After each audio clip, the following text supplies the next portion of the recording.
one. Hello, everyone, and welcome to the Run in the Paint recap. Today is Saturday, April 25th. Happy it's the weekend, everyone. I'm Miles here with Ben. Ben, sure you're happy it's the weekend, and we got tipped off with another terrific night of NBA playoff hoops. Yep, did well and doing great, and yeah, well, another great day of playoff hoops. Can't complain about it.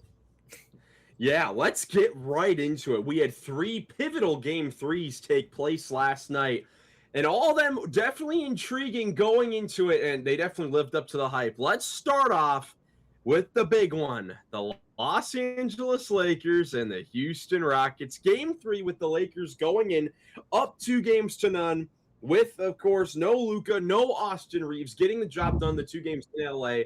Unfortunately for the Rockets, Kevin Durant was noted out for this game with an ankle injury, and the Rockets put up a fight, a great fight that had them in the position to win this game, but they literally threw it away, and they ended up losing in overtime, 112 to 108, to go down 3 games to none, which no team has ever come back from in NBA history. Ben, man, we've been going in on the Rockets, for their performance the first 2 games of this series, and just when you think it couldn't really get worse, they had it, man. They had it right in their hands. They played such a strong game there, especially in the second half and defensively throughout the entire game, forcing turnovers. But they just couldn't get it done. They made some boneheaded plays down the stretch and just fell apart near the end of regulation. Yeah, the Rockets looked pretty good in the second half, and Alperton game was really getting it rolling. It was looking like there in the second half. I was, impressed with how aggressive he was. In the second half before the last few minutes, and he had 33 points and 16 rebounds, 6 assists. It's great to see him be able to finally step up and have a big game. But then, yeah, you're right. Some boneheaded mistakes. I noticed that too towards the end. I thought the Rockets were probably going to have it, but no. Jay Sean Tate with a bad foul to start there on Marcus Smart, and then the Rockets had it, and it was like, okay, well, they're up by 3. If they take care of the ball, they should be all right. Well, nope. They turned it over, a bad turnover, and then the Lakers get it, and unbelievable. King James somehow then hits a free to tie it up, just like that. It was crazy. And even before those two plays, Ben, forgot to mention that the Rockets, they had just forced a turnover by LeBron when they were up 4. They forced a turnover. Şengün comes down the other end, gets a dunk to put them up by 6. LeBron misses a pull-up 3 at the other end, and the Rockets get the rebound, are up 6 with 30 seconds to go. All Jabari Smith needs to do is just hold the ball or dribble the ball, get it across the timeline, up 6 with the ball, under 30 seconds to go, crowd going crazy, and you should have this one in the bag. But he then throws it away, trying to get it, to a teammate, and he throws it right to Marcus Smart, and then that kicks off the chain reaction there with Smart getting fouled on the 3, Reed Shepherd turning it over, and LeBron hitting the 3 to tie the game, which was unbelievable. I mean, this is crazy. I mean, the Rockets, of course, we've talked about, how their roster flaws and with their injuries, with them not having a point guard or not having someone to get the ball to down the stretch in games to get the job done. But this is just crazy, though. I mean, this is a team still that's a very good Houston Rockets team, a 2 seed last year, 5th seed this year, with basically this exact personnel on the floor all season, except Kevin Durant obviously being out for this, for this game. And they didn't have the turnover problems that they had like this at the end of games. I mean, besides Şengün's game-winning attempt, which hit like the side of the backboard in the final second there, they didn't get a shot up in the they didn't like get a good possession for the last 30 seconds. Yeah, that was a goodbye to Rockets, that's for sure. Just sloppy and not smart. Just a bad way to blow it. And now down 3-0, and this is just super difficult. And yeah, it's crazy enough. No team still has ever come back from down 3-0 in the NBA. It's like, I mean, anything's possible. But it's like, it's never happened before. It's just so difficult. And yeah, it was like definitely a must win for the Rockets. And yeah, I couldn't believe they blew that. It just things seem to be messy there. The Rockets, it's an unfortunate way how their season is ending here in the postseason. Yeah, and they got the performances that we were kind of looking for heading into this game too, which makes it even tougher. Like talking about how like Şengün needed to play way better, and he did in this game with the 33 points, 16 rebounds. Amen Thompson was great getting to the free throw line, getting to the basket, 26 points, 11 rebounds, 4 assists, 3 steals, and 3 blocks. And then Jabari Smith went off from three, went 6 for 10 from three, 24.6 rebounds. They got big performances from those guys. Again, we talk about how young this is.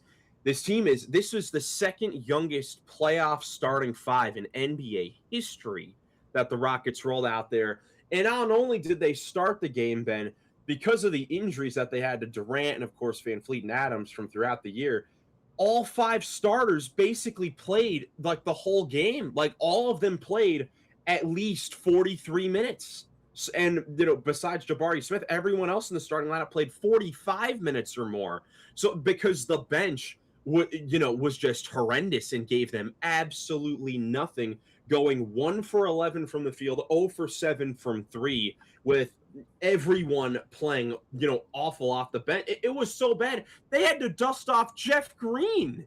Yeah, that's not good at all. Houston, we have a bench problem. Oh man, yeah.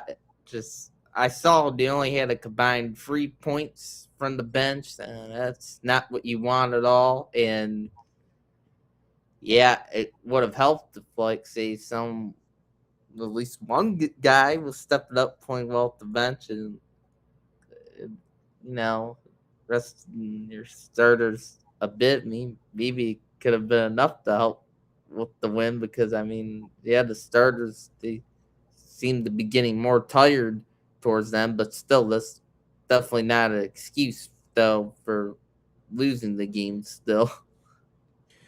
Yeah, and then after the game, you have Rockets head coach Ime Udoka, who was not happy. Ben, I don't know if you saw the comments he I made. saw that. Yeah. Yeah, basically saying multiple things about how they were just, unacceptable mistakes. Doesn't know if it was just nervousness, the youth of it. But that shouldn't be an excuse. These guys have been in the playoffs before. They have multiple years of experience. They weren't running the plays down the stretch that he was calling for, which I thought was very interesting. Especially when he was talking about the game-winning play at the end of regulation there with, when after LeBron makes the crazy three to tie the game, and of course we're spending a whole lot of time on the Rockets. We'll get to the Lakers in a little bit. But anyways, after LeBron makes a three, Rockets still had a chance to win it. But of course, with no Kevin Durant on the floor, who's the guy that you're gonna go to for the final shot. The Rockets, their plan was, and Ime Udoka said as much, to get an elbow isolation from Alperen Şengün, who had a great game, an all-star player. And to what I saw, I feel like he kind of got it. What he did was LeBron was guarding Şengün, and Şengün wanted a Jackson Hayes to guard him instead, so he called for a screen, to try to get the mismatch, and then Şengün took Hayes down to the post and then just missed a hook shot like that. I thought they got a decent look at it. They just missed it. But I don't know. How do you feel, Ben, about what Coach Udoka was saying about his young Rockets as they were being thrown into the fire in this situation? Yeah, it seemed like to me he was just pointing things on them, blaming it on them in front of the media. I'm not too sure how the players feel about that, but that's gotta be a tough feeling on them, though. They could have played better, but just I still think the coaching, though, at times hasn't been the best for Udoka. Like constantly, though, the defense and the rebounding's got his team good at preparing it, but he's just not been able to figure it out all year at the offense. Like I get it's tough, you weren't able to have Fred Van Fleet this year, but it just really hasn't been much improvement on that end, and I think that's been the disappointing part from his coaching. Just you know, guys not really developing enough in the becoming better offensive players there outside of Kevin Durant. Durant still is constantly a pretty good offensive player, but definitely hurt not having Durant still in this game. They could have maybe won this game like somehow, Durant was playing. They could have, ran a play for him late. And if he just made one big shot, maybe that could have been enough.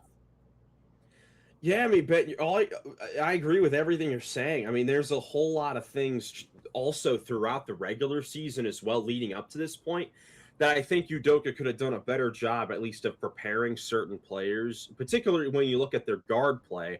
Because Fred Van Fleet's been out the whole entire season. Like, this has been their guard situation the entire year with having with not having a point guard, and it being Amen Thompson, Reed Shepherd, and Aaron Holiday off the bench doing the point guard responsibilities.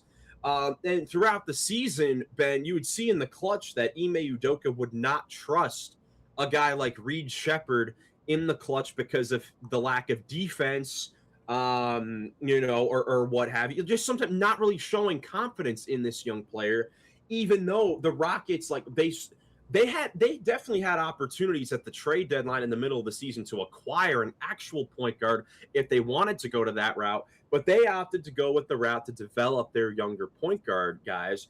But for Reed Shepherd, a guy who maybe hasn't been in those situations as much this year because he's been on the bench since they've gone with Durant, Thompson, Easton Smith, and Şengün, like in clutch situations. Then when Reed Shepherd gets thrown into a situation like this where he has to handle the ball in the backcourt against LeBron James, trying to take care of the basketball, like, of course he's going to turn it over, like when LeBron's back there defending, because Reed Shepherd just hasn't been in those situations as much to be prepared for this, and he has to play 45 minutes in this game. He played 10 minutes the last game after playing 32 big minutes in game one. Like, it's just so back and forth and inconsistent with his playing time. And of course, Reed Shepherd's shooting has not been good. He's had a nightmare series when it comes to shooting the basketball. But I just don't think that the coaching staff did a great job of preparing him for these situations when I thought the whole plan was to develop your guards this year. Yeah, I agree. I thought there was possibly going to be more development from the men. Thompson, at the guard spot, maybe some more guard handling duties. And I see there was like a ton of the men like really taking the ball out. Sometimes not a whole lot. I thought there was going to be more improvement from him with that with Fred Van Fleet being out, but not a whole lot really changed there, at least to me on that.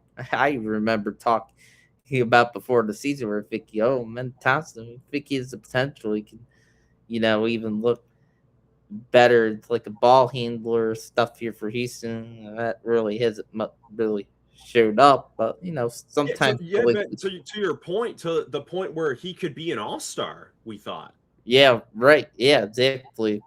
It's more so like been still the same from him than from the season before, just more so cutting off the ball and getting open for ways for scoring from there. But yeah, it's a tough spot they're in. Yeah, no question about it. Last thing on the Rockets before we talk quickly about what the Lakers did again to come back. Heading into the next game 4 on Sunday night with the Rockets potentially, getting swept here in this first round, which would be a crazy turn of events. Do you think that Ime Udoka could be on the hot seat for the things that we're talking about? Some of the coaching mistakes he's had this series, not using the guards right throughout the season. Like, do you think there's a possibility that Ime Udoka, even though he's done a good job bringing this Rockets team up from the depths of the Western Conference, do you think there is a chance that he might be on the hot seat? That's a good question, but if I have to take a guess, I'm guessing they still won't fire him in the off season, but I think he'll get on the hot seat a bit more because there hasn't really been an offensive leap with this team either than Kevin Durant, but you brought in Kevin Durant for the great scoring, and it's worked. It's overall most of the time Durant being able to score well, but for young players they had there, not too much growth with the scoring, and Ime Udoka's not a great offensive coach. Strength, of course, of Ime Udoka is he's pretty good defensive coach and a rebounding coach. And Vicky about this, this kind of reminds me of JB Bickerstaff and the Cavs a bit because Ime, is taking a leap with them. Now we're noticing, things are kind of sloppy with the offense here at the Rockets too now so far in the playoffs. And, I'll guess Udoka will get one more chance next year, but if he can't totally figure it out with the offense, it's something for the Rockets next year, and it's a disappointing end of the next season where like a first round playoff exit or something. I could see it happening in the near future, but just not this off season. I don't think they'll get dead ages to give him another chance. Like, I think they'll consider like the whole Fred VanVleet thing was tough on him too, I guess, as a part of it. Yeah, definitely could be possible, and this is something that we'll probably talk about a whole lot once the Rockets are, eliminated from the playoffs. But I mean, the Rockets again, they put up a great fight. I mean, you think about defensively what they did after the first quarter, where the Lakers got on fire. Houston held the Lakers to 24 points in the second quarter, 17 in the third, and 15 in the fourth before the Lakers made that comeback. That's 56 points in 3 quarters. That's a great job, but just unable to do it. And now let's talk about the Lakers, Ben. My goodness, this is absolute. No one could have seen this coming. 3-0 lead for the Lakers without their 2 leading scorers. Even the most unrealistic Laker fans, I'm sure, could not have expected something like this to happen. And again, Marcus Smart with a huge game as a role player. Luke Kennard didn't shoot the ball as well as the first 2 games, but of course, in another huge game, it all starts with LeBron James. I mean, unbelievable performance once again, Ben. We've been singing his praises, but we have to when he continues making plays like he does at his age. Yeah. Once again, gotta say LeBron's just remarkable. Another just impressive performance. That free to tie it up. Wow, that was huge. He made some tough shots in this game that turned out to be big for the Lakers. And LeBron is just a lot of fun seeing him somehow still ball out at age 41. And Marcus Smart, he's been a big X factor this series. He's stepped up and played well in every single game, and it's been a good difference to help the Lakers get lifted up to wins for 3 wins already, being up 3-0, and it's fantastic again today in the fourth. I thought he was fantastic. Fourth quarter, late down in the game, he made some big stops defensively to make things tricky on the Rockets. 5 steals. He was getting the passing lanes good at getting steals, and he got some big buckets too on the offensive end. I was impressed with the way he was being aggressive on offense, and I mean the way Marcus Smart has played offense this series. It's like some of the best offensive games I've seen from him. That's been impressive from the guy. No, yeah, I mean the free throws he kept making were huge. I mean, he was on fire from the charity stripe, including those three. After that crazy Rockets fumble, there were those few plays where he just kept going at Reed Shepherd in the post, and he was scoring. He was great in the second half and really throughout the game. To start the game, it was Rui Hachimura who was on fire. I believe it's 16 points in the first quarter. 22 for the game, 4 threes. He's just such a nice connecting piece to have because he doesn't totally need the ball. He's someone that just feels very comfortable in his role right now, and that's showing for the Lakers. Off the bench, they got Jackson Hayes with another good game off the bench. I thought this was going to be the second straight game they closed with him. I believe he did in the fourth quarter. Then they went back to DeAndre Ayton in overtime. And even Bronny James had 5 points in the first half, including a alley-oop layup from his dad. That was cool to see in a playoff game. Him and LeBron combined to go on 7 points of an 11-0 run in the first half when the Lakers initially got off to a double-digit lead. Just a great, story overall for the Lakers to be up 3-0. I know Joey's not on here and he's a big Laker hater, but I know he's been given his credit, and the Lakers just deserve so much credit. I keep going back and forth whether or not this series is more about how well the Lakers have played versus how disappointing the Rockets have been. I go back and forth. Some of it I lean more towards the Rockets because it's been very disappointing. But you have to give a ton of credit to this Lakers team for proving all of us wrong here. I mean, all of us thought that this was going to be a Rockets easy series, or if the Lakers won, they definitely wouldn't have had their first wins until maybe this game tonight, with guys starting to come back. But they get it done once again, and now are up 3-0, and now we'll see what happens in game 4. Austin Reeves was questionable for this game. He was on the bench in this one, and who knows? Maybe he makes his return in game 4. We'll see what happens. But either way, LA, crazy overtime victory against the Rockets to go up 3-0, 112-108. Ben, you have any more thoughts on this one? Yeah, I don't really have anything too else on it, but what a great, crazy game it was. Yes, it was. Let's go to the first game of the night, which was also crazy in its own way, but not to the extent of the Lakers one, but still fun nonetheless. In the Eastern Conference, game 3 between the Celtics and the Sixers, where Boston was able to get the road win 108-100 to take a 2-1 lead in that series. This was a big game for Boston coming off of that game 2 loss where they were just ice cold from 3. They couldn't get anything to go. The Sixers were on fire from 3. And you see in this game, we kind of maybe thought it was going to happen, it kind of goes back to earth a little bit with the Celtics going 20 for 47 from 3, getting great three-point performances from a lot of different players.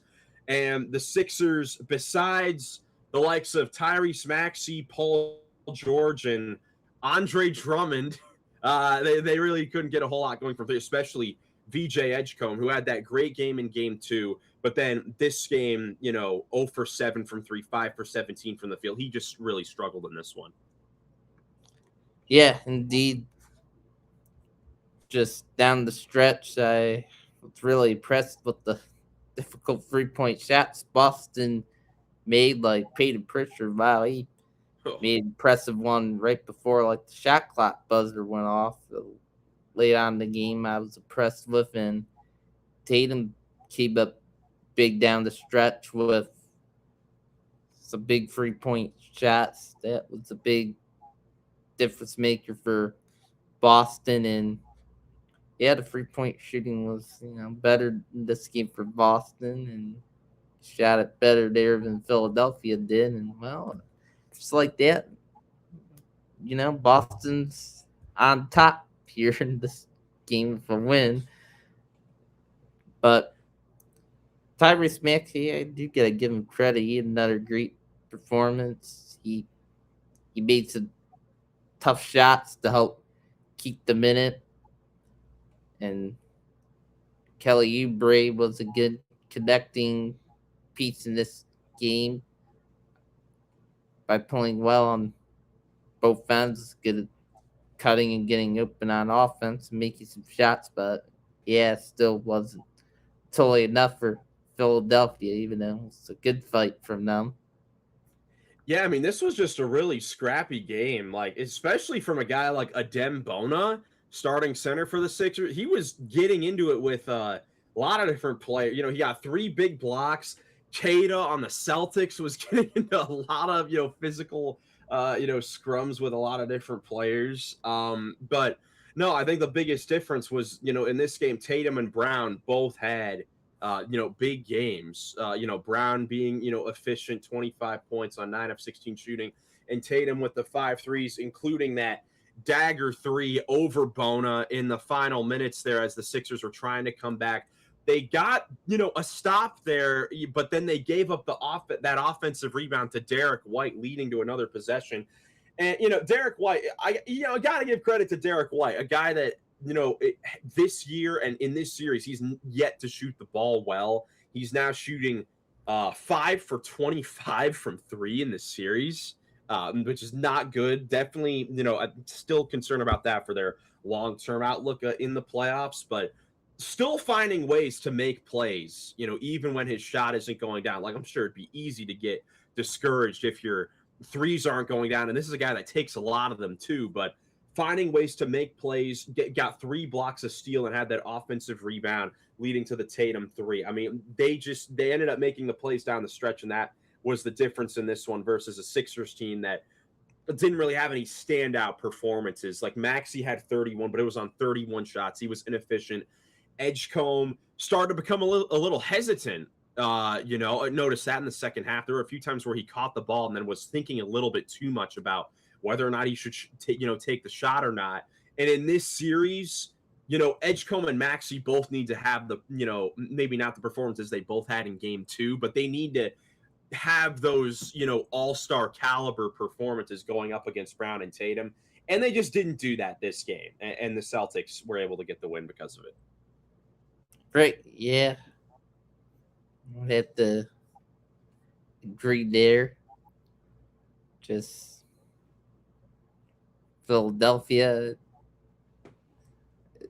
so far not too bad of a series against the Celtics, and we'll be home again in game 4. Maybe they can do enough in their home crowd and that. I mean, they have been a bit more competitive so far this series than I thought against Boston, but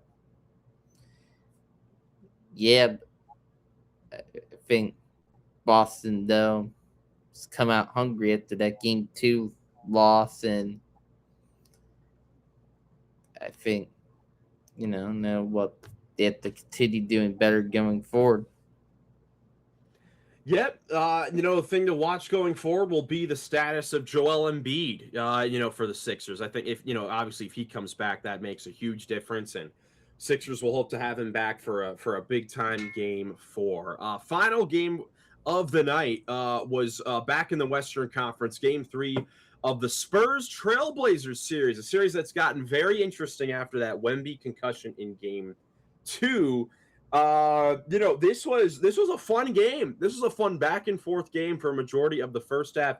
Third quarter, Portland started to pull ahead, but then San Antonio just completely turned things around and ended up winning this one, going ahead 120-108 to take a 2-1 lead in that series. Man, you see the numbers there, Ben. The backcourt of the Spurs in this game, I guess specifically all the guards, just played phenomenal. I think going into this game without Victor Wembanyama, we were going in saying that, all right, De'Aaron Fox needs to have a big game. And he had a solid game, but it was Stephon Castle and Dylan Harper, the last 2 Spurs point guard draft picks.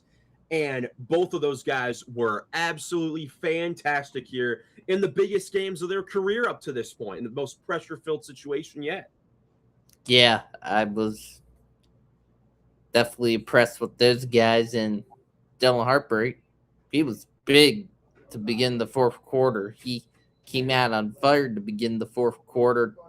10 quick points early in the fourth quarter, which was phenomenal there from Harper. And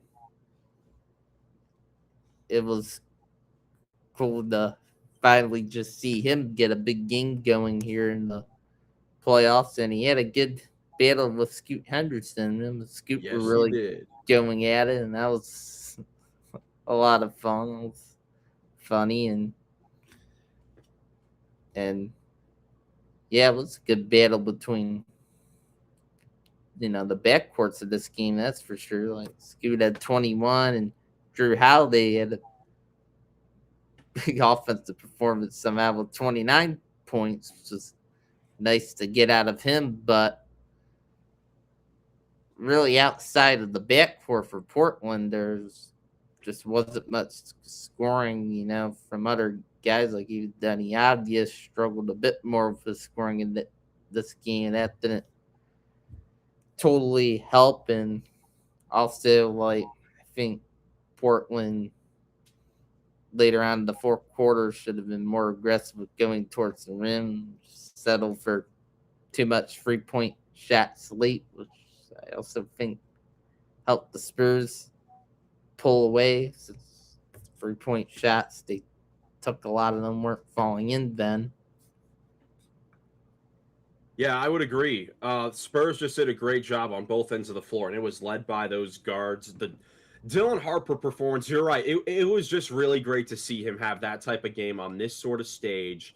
Because this is a guy that, second overall pick last year, easy number 2 pick, a consensus number 2 pick in the draft, and a very special player, for Rutgers. But this year, we knew that coming into this situation with all the guards that the Spurs already had, that he was going to be a bench player for this team. He was going to be a backup guard that was going to have a lesser role than if he was going to be on, say, a lottery team, the starting point guard on a team, putting up a ton of numbers, but not winning. But he, sacrificed as a rookie, took a role as a, seventh man on a 60-win team, and he's played it very well. And then in this opportunity, game 3 with the best player out, comes in and puts up a career game. I mean, it was really special. He's a super fun, shifty player to watch. Like, a lot of his moves are just very subtle. Like, he reminds me a lot of, some of the different guards in the league, kind of like he reminds me a little bit of Shea or Brunson in a sense where, it looks like he's not really moving that fast, when he's making his moves to the basket, but it is certainly assertive what he does. And he's very efficient as a lefty. He had that one monster poster dunk that, got the Spurs bench fired up. Oh, And yeah, he just had awesome. that was awesome. Yeah. He just had a phenomenal game. So I'm happy for those guys that they were able to show out. And I think you're absolutely right that they forced the Blazers to settle for threes in the fourth quarter, and they weren't really going in. And they, because of the defense of the Spurs inside, led by Luke Cornett, and also just the perimeter defense not allowing the Blazers guys to attack, the Blazers couldn't really get a whole lot going around the paint. Denny Avdia, another game where he struggles from the field, has 19 points, but 12 of them are from the free throw line, goes 3 for 15 from the field overall. Monty Kamara, 2 points in 33 minutes. This is one of those where it really hurts that you wasted a near 30 piece from Drew Holiday, because, we've been raving about his leadership so far, but he hasn't had the best offensive games like this. So you can't always count on these sort of games. But overall, very good win by the Spurs. I know a lot of us were kind of 50-50 on who to pick for this game. I mean, a lot of us thought that the Trailblazers come out and take this game. I ended up going with the Spurs, but Ben, I believe you ended up going with the Trailblazers in our group. And that wasn't crazy at all. So for the Spurs to come out here and go on the run that they did after trailing by 15 in the third quarter, like Portland went on a big run in the third quarter, and the Spurs just absolutely came back. I think the numbers I have here, the largest lead for Portland was 82-67 at the 5:09 mark of the third quarter. By that mark of the fourth quarter, it was 108-96 San Antonio, meaning that in essentially a 12-minute span, a quarter of basketball, the Spurs outscored the Blazers 41-14. Completely dominated on both ends of the floor, and that run was the difference in the game. And now we'll have to see if Victor Wembanyama can make his return for Game 4, as the Spurs try to go up 3-1 against this pesky Portland team, who is, they're definitely not going away anytime soon. Yeah, Portland's gonna keep fighting hard as always. They'll be back home for Game 4, which helps. So curious to see, of course, how they're gonna respond. Absolutely, but that's it for all the games that we had last night. Again, quick look over them all again. We start off with the Celtics beating the Sixers 108-100, take a 2-1 lead in that series. LA, the crazy overtime victory in Houston to take a 3-0 lead in that series, and then the Spurs over the Blazers taking a 2-1 lead in that series. Ben, it's the weekend, and it's still first round action, which means that we have 4 games going on from like 1 a.m. to 11 or 1 p.m. to 11 p.m. 10 hours of NBA playoff basketball, and again, all these games definitely huge. So starting off, quick look at some of these. 1 p.m. Game 3, Detroit and Orlando. The Pistons coming off of the monstrous third quarter where they started off on that 30-3 run. Still can't believe it. To tie that series up at 1 game apiece, that 1-8 matchup. Ben, what are you looking to see from these two teams? Because really, it's hard to tell with these two so far this series. Yeah, it is hard to tell, but it's in Orlando, so it's big. The Magic had the home court advantage, tied 1-1. That's not too bad for them, and I'm be looking to see if Orlando to do a great job with feeding off their crowd being loud and forcing Detroit getting into some messy situations, forcing them to turn the ball over. Jalen Suggs, they need him to be a great disruptor in this game, disrupt Cade, try to limit Cade Cunningham somehow. It's going to be hard. Cade's, of course, a really good player. I wouldn't be surprised to see Cade have another really good game. And for the Magic, Paolo's got to be aggressive and efficient. Franz's got to be aggressive and efficient. And we need to see these guys willing to put up shots. Like in Game 2, Franz and Desmond Bain did not put up a whole lot of shots, so that was disappointing. They need the Magic got to be confident in their shots, hopefully, and they're in their home gym this time, so maybe they'll make the guys there feel more confident in their shots, and some could go down, stuff to help pay off and get them a win. Maybe we'll see. Yeah, I think that's another series where it really comes down to which team is knocking down more shots. In this series, because these two teams very similar in the fact that they're great, great defensive teams in theory. With Orlando, we've seen the body of work the last couple of years with their defense, but not a whole lot of 3-point shooting. And we talked about it when recapping the last game, how to me, it kind of feels like Orlando has controlled the series besides the third quarter of Game 2. Like, if it wasn't for that third quarter, they could easily be up 2-0. So Detroit needs to come in here with the mindset that they have definitely not played their best game yet in this series. Even though they got the blowout win in Game 2, there's still more room to improve there. That game, 1 p.m. on Peacock and NBC Sports Network.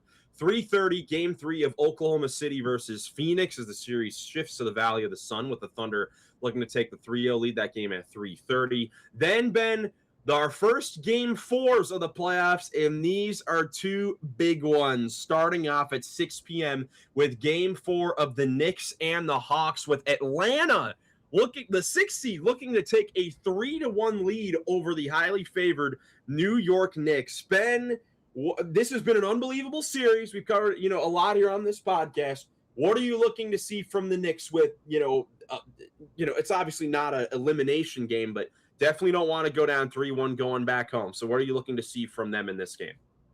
definitely a must win for the Knicks.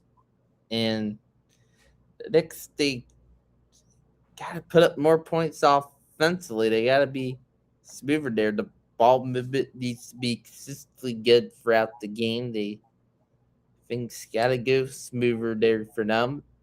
And it can't just all be Brunson or Cat they're relying on. Yes, they're nice. They're pretty good players, and they need to continue being aggressive and trying to get, a lot of shots up and hopefully to fall. But, I think they want to have more success and be able to take game forward. They need more from the role players. Like Mitchell Robinson's got to get back to playing good, get back to blocking shots and playing great defense there.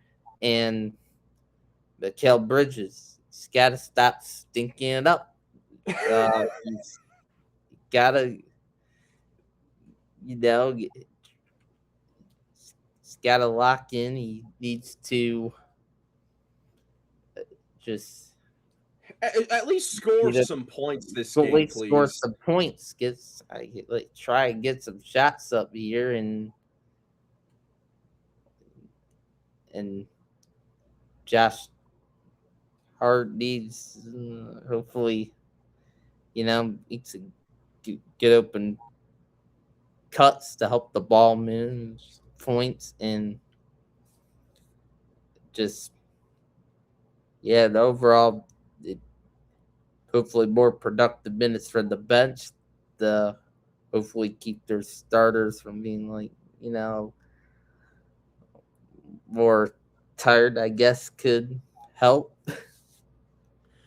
Yeah, New York definitely in a must-win situation, and they need all those guys to definitely play better. For Atlanta, man, I think they've been playing very well. They just need to keep it up. Stay in it for the full 48 minutes because the Knicks are gonna try to throw out a punch early. As they're in desperation mode.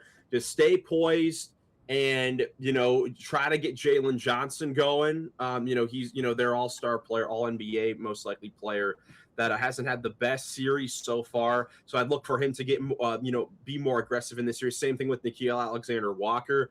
And this might be a game where they definitely need one of those guys because CJ McCollum has been great, but he might be due for a slower game because he's been unreal to start this series. So he might be due for a little bit of a slower game. So look for Alexander Walker and Jalen Johnson to, make big impacts. Another series, 3-6, where the 6th seed has a 2-1 lead going into game 4. 8:30 on ABC, the primetime game of the weekend, game 4 of the Nuggets and the Timberwolves after Minnesota just completely dominated game 3 on Thursday night.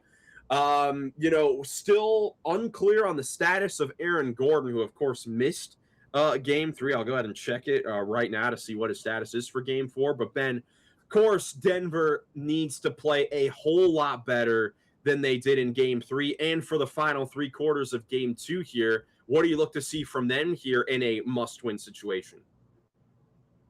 Yeah, definitely a must-win for Denver, too.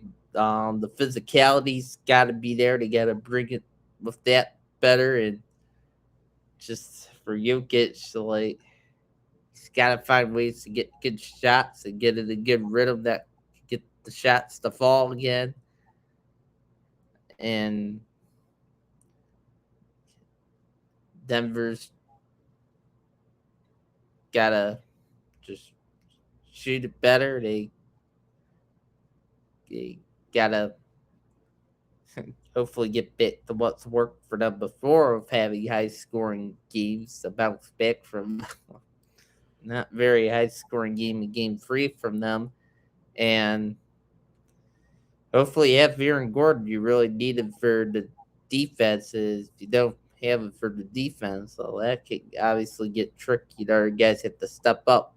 And I mean, even game 3, I like Denver didn't do all too bad defensively. Give us points, but wasn't like a crazy amount. It was somehow surprisingly more so the offense without Aaron Gordon that struggled in that game. And I got to give credit to the Timberwolves defense. They They've played great so far, especially Jaden McDaniels and Rudy Gobert, and they got to keep that going to try to get a big 3-1 series lead. So, yeah, Denver's really got to bring it, or else they are gonna get in trouble.